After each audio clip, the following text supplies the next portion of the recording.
नमस्कार, मी सुगंधा आणि आपण पाहतात माझे यूट्यूब चॅनेल सुगंधा घरी टॉक्स. मित्रहो, डी सह्याद्री वाहिनीने डी-जे आणि लेझर लाईट यांच्या वापराबाबतचे नियम आणि दुष्परिणाम याच्यावर एक कार्यक्रम प्रसारित केला होता. त्यात त्यांनी असं म्हटलं होतं, की नागरिक नियमांचं उल्लंघन करतात. जर नागरिक नियमांचं उल्लंघन करत असतील, तर त्याचे दुष्परिणाम हे होणारच आणि जर नागरिक नियमांचं उल्लंघन करत असतील, त्याचे दुष्परिणाम जर होत असतील, तर डी-जे आणि लेझर लाईटवर बंदी का घातली जात नाही, हा माझा सवाल आहे. आणि म्हणून मी या माझ्या चॅनेलच्या माध्यमातून या दोहोंवर बंदी घातली जावी अशी मागणी करत आहे. मी नागरिकांना देखील आवाहन करीन, की त्यांनी या दोहोंवर बंदी घातली जावी यासाठी आग्रही राहावं. मात्र नागरिकांच्या माहितीसाठी सह्याद्री चॅनेलवरचा हा कार्यक्रम मी माझ्या चॅनेलवर पुनर्प्रक्षेपित करत आहे. रयतेचा दरबार मधला आपला आजचा विषय खूप छान आहे, तुम्हाला सगळ्यांना अतिशय आवडेल, अतिशय उपयुक्त असा आहे. त्याचबरोबर अतिशय अभ्यासाचा असाच आपला आजचा विषय आहे. आणि आपला हा जो विषय आहे ना, हा सध्याच्या उत्साहाच्या वातावरणासाठी अत्यंत उपयुक्त आहे. मंडळी, सध्या मात्र ह्या साऱ्या प्रथा परंपरांना कुठेतरी गालबोट लागलेले आणि हे जे बदललेलं चित्र आहे ना, हे तितकंसं कोणाला पसंतही नाहीये. एक प्रकारचं संकट वाटते. मुळात कुठलाही प्रसंग साजरा करताना प्रचंड गोंगाट, वाद्यमेळ, तारस्वर आणि त्याबरोबर दृष्टी दिपवणारे, प्रसंगी नष्ट करणारे किरण स्त्रोत कशाला हवेत? मंडळी, हा प्रश्न अनेक जण विचारतात आणि मग गप्प बसतात. आजचा विषय डीजे आणि लेझर लाईट. मुळात डीजे वरती बंदी आहे का, याविषयी समजून घेऊया. बंदी ही विशिष्ट इन्स्ट्रुमेंट किंवा विशिष्ट जे काही ऑडिओचा प्रकार आहे त्याला नसून जे डेसिबल लिमिट आहे त्याला आहे. उद्या कोणी असं म्हणेल की लाऊडस्पीकरला परवानगी आहे, लाऊडस्पीकरचा डेसिबल जर मर्यादित विहित मर्यादेपेक्षा जास्त असेल तर तो ध्वनी प्रदूषणाच्या कायद्याप्रमाणे गुन्हा आहे. परंतु डीजेला बंदी असं का म्हणलं जातं, तर नॉर्मली डीजे जे पारंपरिक दृष्टीनं ज्याला आपण डीजे म्हणतो, ते जे साधन आहे तर ते नॉर्मली डेसिबल लिमिट हे उल्लंघन करणारच असतं. तर त्यामुळं हा प्रचलित शब्द झाला आहे की डीजेला बंदी. तर त्यामुळं डीजेला म्हणजे विशिष्ट विहित मर्यादेपेक्षा जास्त असणाऱ्या कुठल्याही वाद्य प्रकाराला ही ध्वनी प्रदूषण कायदा याला बंदीच आहे. त्यामुळं ह्या गोष्टी अगदी क्लिअर आहेत. म्हणजेच मंडळी, समजलं का? डीजे द्वारे जे ध्वनी प्रदूषण होतं ना, त्याला बंदी आहे. पण त्याबरोबरच मंडळी, डीजेचे हे जे ध्वनी आहेत ना, ते मुळातच विहित मर्यादेपेक्षा जास्त असतात. डीजेबाबत आम्ही जेव्हा मंडळांच्या आम्ही बैठका घेतो त्यावेळेला आम्ही त्यांना याच्याबाबत सर्व नियमांचं त्यांना अवगत करतो आणि आम्ही त्यांना ह्या गोष्टी लेखीमध्ये सुद्धा देतो. या गोष्टींचं तुम्हाला पालन करायचं आहे. तसेच त्यांना याबाबत प्रबोधन सुद्धा करतो, आम्ही त्यांना कन्व्हिन्स करतो. आणि त्यानंतर परत महाराष्ट्र राज्य प्रदूषण महामंडळ, त्यानंतर पोलीस आणि इतर अथॉरिटी ज्यांना याबद्दल कारवाई करण्याचे अधिकार आहेत, अशा लोकांची विविध पथकं असतात. तर ही पथकं वेगवेगळ्या पद्धतीनं रॅन्डमली किंवा रेग्युलरली हे ज्या त्या ठिकाणी जाऊन हे चेकिंग करत असतात आणि ज्या ठिकाणी नियमाचं उल्लंघन आढळून आलं तेव्हा प्रचलित कायद्यानुसार आम्ही त्याच्यावरती कारवाई करतो. आणि म्हणूनच याविषयीचे जे नियम आहेत ना, ते पुन्हा एकदा आपण समजून घेऊया. मंडळी, महाराष्ट्र प्रदूषण नियंत्रण मंडळ आणि मुंबई उच्च न्यायालयानं ध्वनी प्रदूषणावर नियंत्रण ठेवण्यासाठी मार्गदर्शक तत्व जारी केली आहेत. निवासी भागात दिवसा 55 डेसिबल आणि रात्री 45 डेसिबल पेक्षा जास्त आवाज नसावा असे नियम आहेत. औद्योगिक आणि व्यावसायिक क्षेत्रात दिवसा 75 डेसिबल आणि रात्री 70 डेसिबल पर्यंत ध्वनी पातळी असावी असे नियम आहेत. रात्री 10 ते सकाळी 6 दरम्यान कोणताही लाऊडस्पीकर किंवा पब्लिक ॲड्रेस सिस्टीम वापरण्याला मनाई आहे. त्याचबरोबर डीजेची सिस्टीम वापरतानाही सार्वजनिक ठिकाणी किंवा निवासी भागामध्ये आवाजाची पातळी निश्चित केलेल्या मर्यादेतच असावी असं सांगण्यात आलेलं आहे. म्हणजे कोणत्याही परिस्थितीत डीजेचा आवाज दिवसा 55 डेसिबल पेक्षा आणि रात्री 45 डेसिबल पेक्षा जास्त नसावा. सार्वजनिक ठिकाणी डीजे वाजवण्यापूर्वी पोलिसांची परवानगी घेणं बंधनकारक असतं आणि जर का ह्या कायद्याचं उल्लंघन झालं ना तर त्यावर कारवाई करण्यात येते, त्यांची साधन सामुग्री जप्त करण्यात येते आणि दंडही केला जातो. पहिली तर आम्ही याबाबत प्रतिबंधात्मक आदेश जारी करतो की अशा पद्धतीच्या कुठल्या गोष्टी वापरता येणार नाही आणि प्रचलित कायद्यानुसार ज्या गोष्टी गुन्हा आहेत त्या तर आहेतच. तर त्यामुळे ह्या गोष्टी जर कुठं आढळून आल्या तर आम्ही त्या जप्त करतो, त्यांच्यावर गुन्हे दाखल करतो आणि कारवाई करतो. मंडळी, 100 नंबरवर आपण तक्रार करू शकता.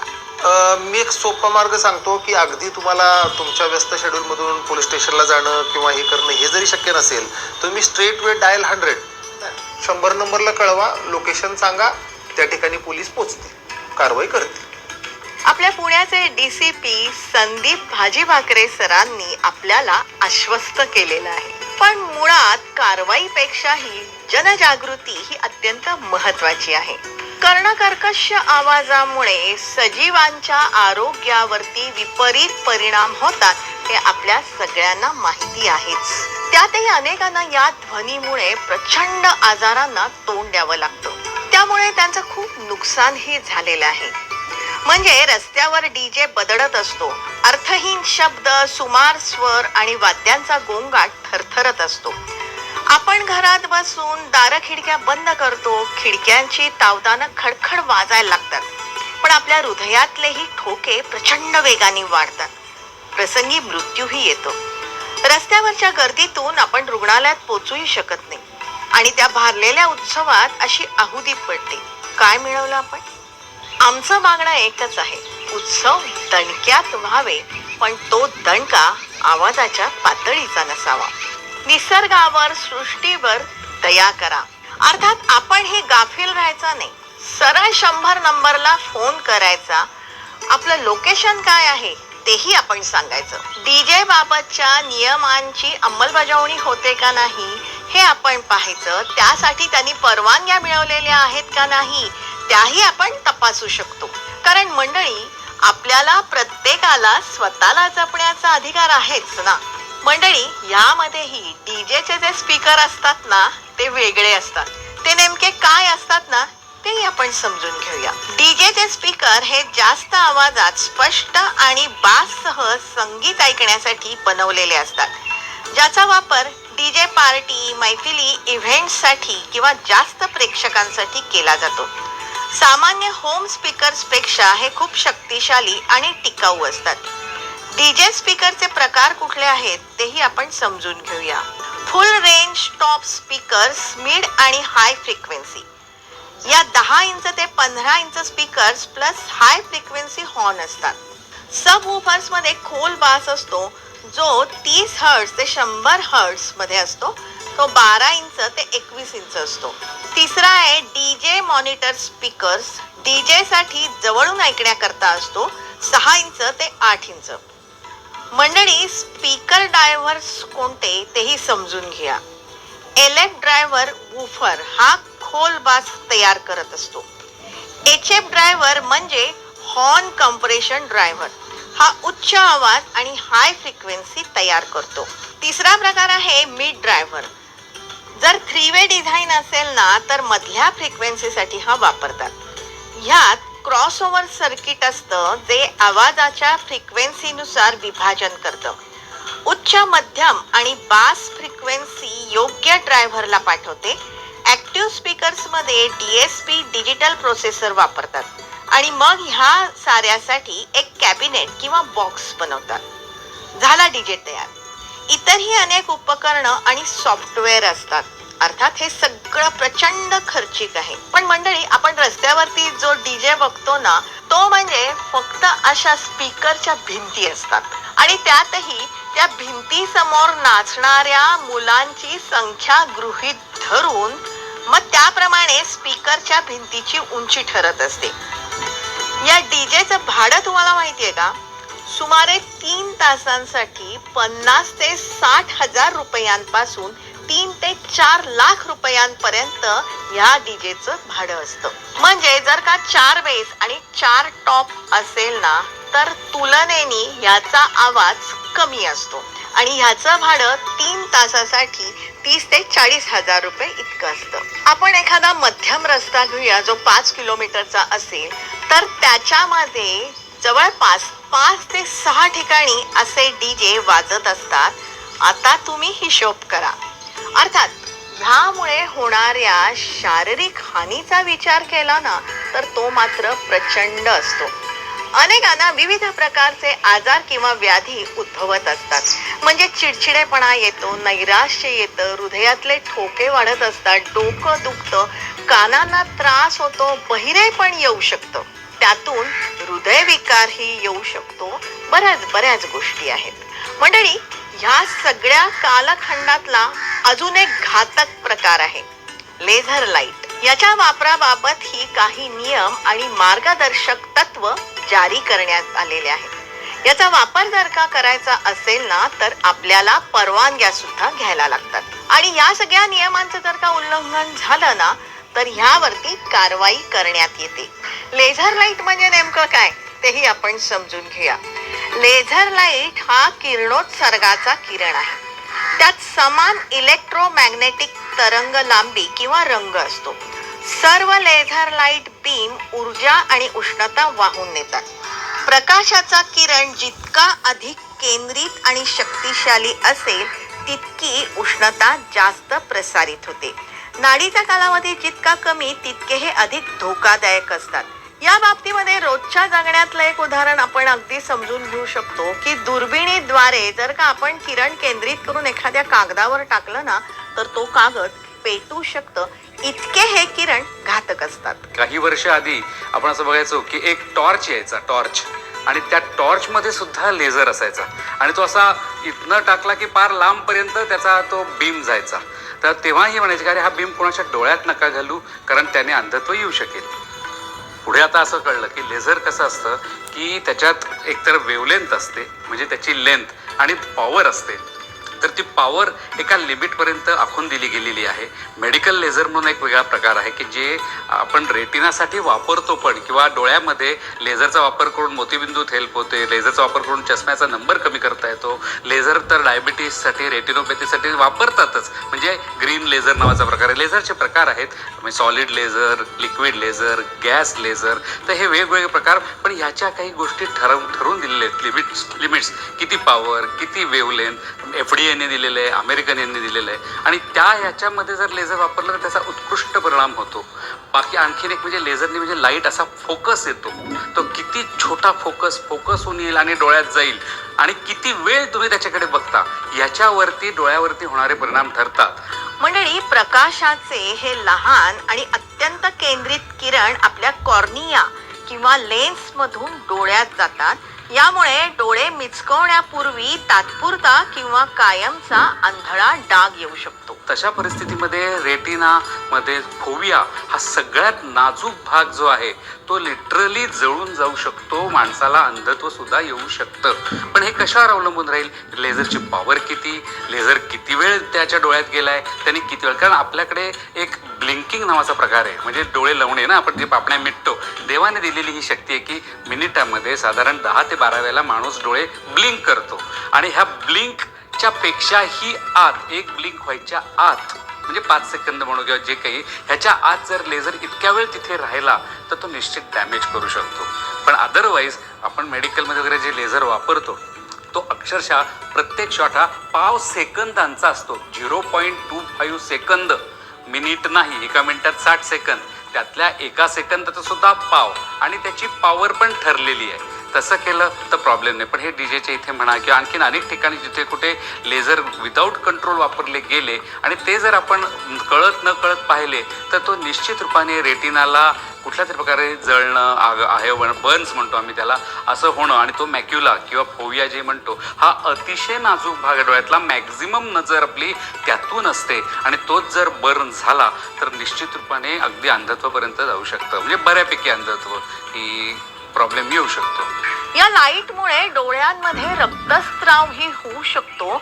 अशा प्रकारच्या अनेक घटना आपल्याला माहिती आहेत किंवा आपण बघितलेल्या सुद्धा आहेत. म्हणूनच मंडळी, हे जे लेझर लाईट आहेत ना, ते थेट डोळ्यात जाणार नाही याची काळजी आपण घेणं आवश्यक आहे. पण त्यातही रस्त्यावरच्या रहदारीमध्ये आपण वाहन चालवत असतो आणि अशा वेळेला आपल्या जर का डोळ्यामध्ये असा बीम गेला ना तर तो घातकही असू शकतो. त्यामुळे अनेक दुर्घटना घडलेल्या आहेत, अंधत्वही आलेलं आहे. हे सगळं टाळता येणं शक्य आहे का?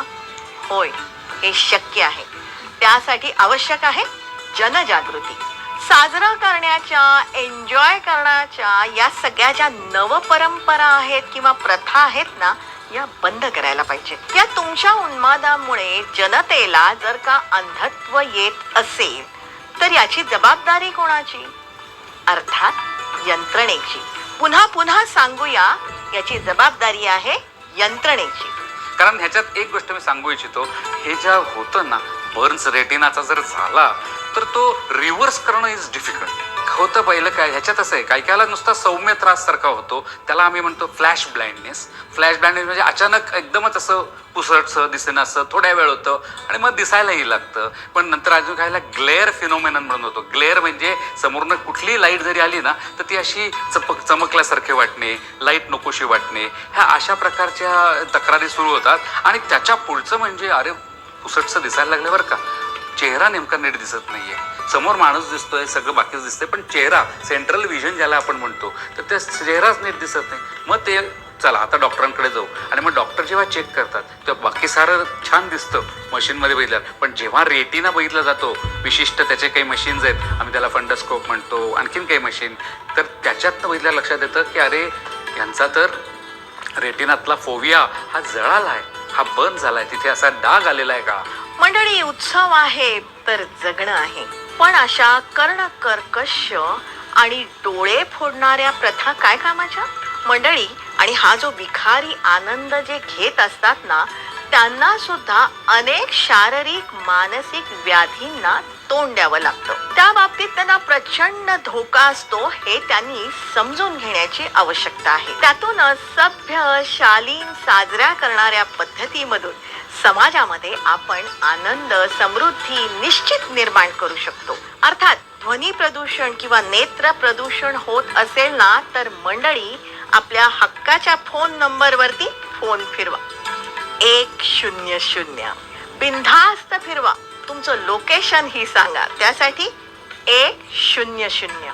मंडळी, मुळात अत्यंत कटू विषय, पण ह्याची मुक्तता होणार आहे जनजागृतीतूनच. वास्तविक समाजाच्या कल्याणासाठी विविध कायदे नियम आहेतच, जे संख्येने प्रचंड प्रमाणामध्ये आहेत. पण त्याचा परिणाम काय आहे हो? त्याचे परिणाम निराशाजनकच आहेत. मुठभरांच्या उन्मादासाठी संपूर्ण समाजाला वेठीस धरणं हे अयोग्यच आहे. आणि त्यासाठी साऱ्या पीडितांनी कायद्याची कास धरणं अत्यंत आवश्यक आहे. त्यातूनच कधीतरी ही परिस्थिती पालटेल हा विश्वास सार्थ ठरेल. मंडळी, डीजे आणि लेझर बीम बाबतची वस्तुस्थिती असेल, त्या बाबतीत विविध संस्था वेगवेगळे उपक्रम ही राबवत आहेत. याविषयीची माहिती आपण ह्या पुढच्या भागामध्ये नक्की जाणून घेऊ. पण आजचा भाग तुम्हाला कसा वाटला हे तुम्ही जरूर जरूर आम्हाला कळवा. कारण डीजे आणि लेझर लाईटच्या बाबतीमध्ये जनजागृती हीच अत्यंत महत्वाची आहे. आपल्या साऱ्या समाजासाठी ही अत्यंत परिणामकारकही ठरू शकते.